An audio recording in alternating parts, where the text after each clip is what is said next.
just having a little read of the Bible here this morning, and I'm reading Hebrews, and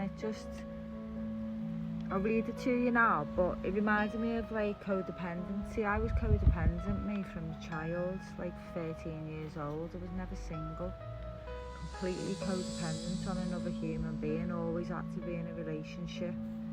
He had more days bloody sober than he had single when I first come into recovery. And I didn't know why. I didn't know why I had this desperate need for another human being. I'd feel like I was dying if they left me, you know what I mean? And if you'd imagine an anchor on a boat, I'd basically swing my anchor and I'd anchor into them. And when they try and leave me, I'd be like desperate. Because the anchor, I'd throw it into the next person. Do you know, I didn't even half the time, I didn't even like them as long as they liked me. And would get on the end of my anchor, I'd be like, I'd be happy. But it's talking about here in Hebrews, I'll show you. See here, it says, number 18, Hebrews 6, number 18, it says, not 18, number 19, it says, this hope we have as an anchor of the soul, both sure and steadfast, and which enters into the presence behind the veil.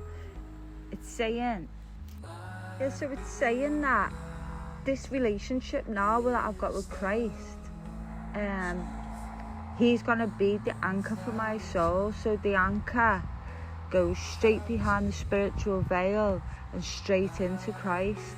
So my soul for like the first time in years, I remember, was actually secured. You know, like the boat wasn't floating, because no matter how many times I threw my anchor into these relationships codependently, I never had the security in my soul. I'd always feel a sort of like, you know, I'd never have peace, basically.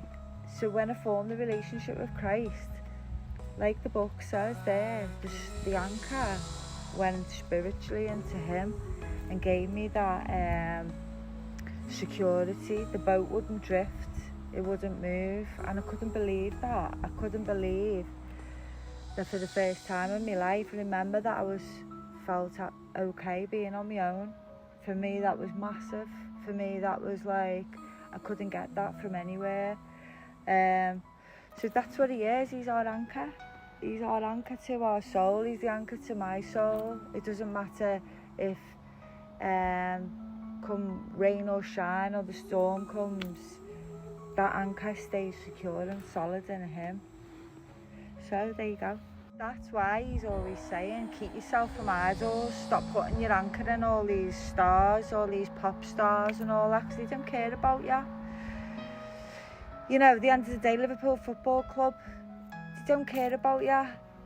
You know, when you're on your own overnight, Jurgen Klopp's not going to ring you up and bring you peace, is he? I mean that with with respect. These pop stars, they're not going to bring you peace in your spirit.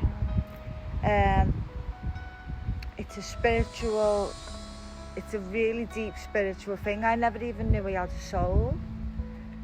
I never knew, the only soul I had was our souls all around me, excuse me language, but it was just like, I just didn't know that this stuff existed. I didn't know that this was what was wrong with me, this terrible fear of being on my own, you know, fear of rejection, fear of like, bloody hell, the amount of fear I had, it was just like a bundle of fear, you know. So when the soul is anchored, it brings peace. When the soul is anchored, it brings identity.